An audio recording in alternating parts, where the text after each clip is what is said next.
Welcome back. To the surprise of absolutely no one, New York Republican Congresswoman Elise Stefanik announced her bid for governor. What could be one of the tightest, most expensive races in the 2026 election cycle. In her launch video, Stefanik called current New York Governor Kathy Hochul the worst governor in America. Governor responded, calling Stefanik President Trump's, quote, #1 cheerleader in Congress. I want to bring in our political panel Democratic strategist Jonathan Kott, who served as a senior advisor, Senators Joe Manchin and Chris Coons, and Republican strategist Lance Trover, who was Doug Burgum's spokesman during his White House bid in 2024. Gentlemen, good to see you. Remember, the candy doesn't eat itself, so get in there as often as you want. New York, Kathy Hochul, Elise Stefanik, that's going to be a brawl.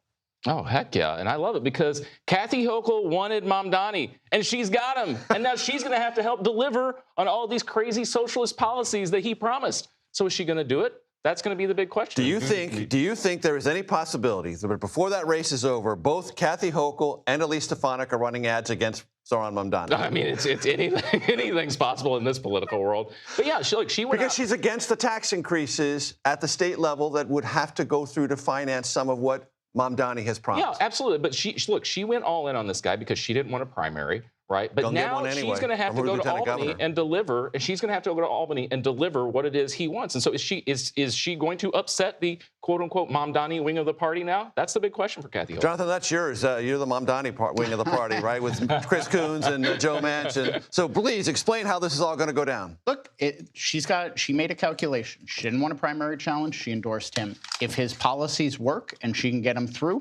she's going to smooth sail in 2026. If they don't, she's going to have a hard time explaining them. Do you think she looks, that is to say Kathy Hochul, at the results Tuesday for Spanberger in Virginia, Abigail Spanberger, Mikey Sherrill, Democratic nominee in New Jersey, and say, wait a minute, the wind might be at my sails?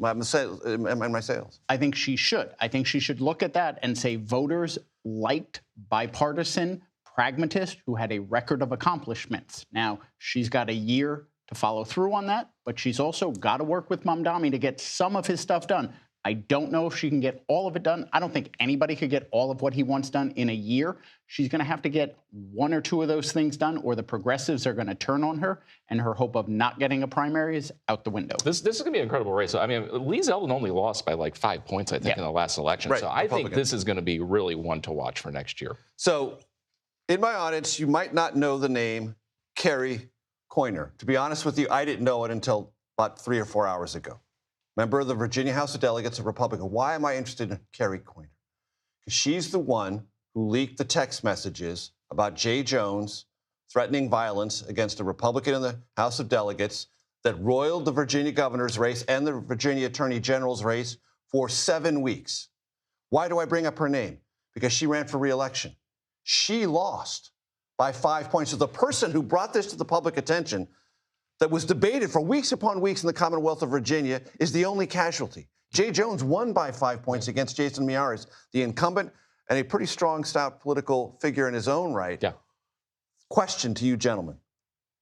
Is there anything left that is truly scandalous in American politics? I mean, I think that's a valid question. I mean, those texts that we saw from him were beyond horrific. 6 years ago, they are straight up bipartisan consensus disqualifying. Yeah, absolutely. And he won by 5 points. I don't know if there is a political scandal left in this country. I mean, Jonathan, I think you have some perspective on this that might be valuable. I worked for Anthony Weiner. I'm going to say that scandal might still disqualify you, but other than that one, look it up, kids, on your Google machine if you don't remember. Loosen my tie for there we go. But, Jonathan, do it. But other than that, I don't think there's a political scandal that can wipe you out. I think Donald Trump actually paved the way for that. And the reason this fascinates me is everyone said it was a legitimate issue. Now, Democrats said, leave it to the voters to decide if that's disqualifying. But they didn't say it was illegitimate to bring it up or it was dirty tricks or some sort of smear campaign. They were legit texts. He did it. She brought them to the surface, and she's the one who suffers politically. Well, look, and newsflash to you, all political operatives out there. I mean, what does that say to you? That if you've got a candidate that's in trouble politically, get the party to rally around you. That's the one thing they did. They never circled the wagons. They circled the wagons. Republicans and Democrats. Yeah. Never resign. Never resign. Never resign. What else are your takeaways?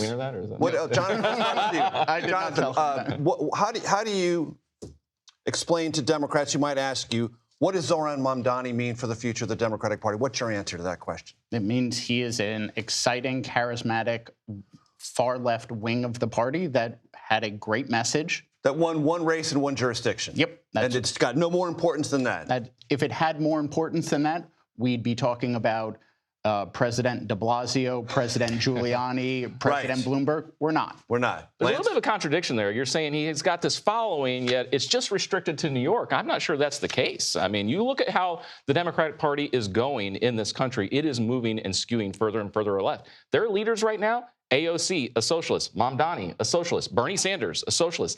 That's where the direction of the Democratic Party is headed. I mean, I don't know. I don't think it's just constrained to one city. I would just point out, Bernie Sanders, no candidate that he has ever endorsed has ever won in a purple or red district. Bernie Sanders... Meaning in a competitive place. In a competitive place. Bernie Sanders doesn't represent the majority of the party. Abigail Spanberger, Ruben Gallego, people like that represent it. Those people on the left are a fringe. They represent the far left of our party. They get excited. They talk a lot on Twitter. They get a lot of attention. They're not the majority of our party. They obviously go vote. Jonathan, I'm going to give you 30 seconds because I name-checked who you work for. Joe Manchin, Chris Coons, institutionalists, both in the Democratic Senatorial Caucus. The filibuster is now being pressurized by President Trump. What is your message about the filibuster and what should be done to it or about it? I think my Democratic friends are probably happy they didn't get rid of the filibuster last time. Who helped them not get rid of it?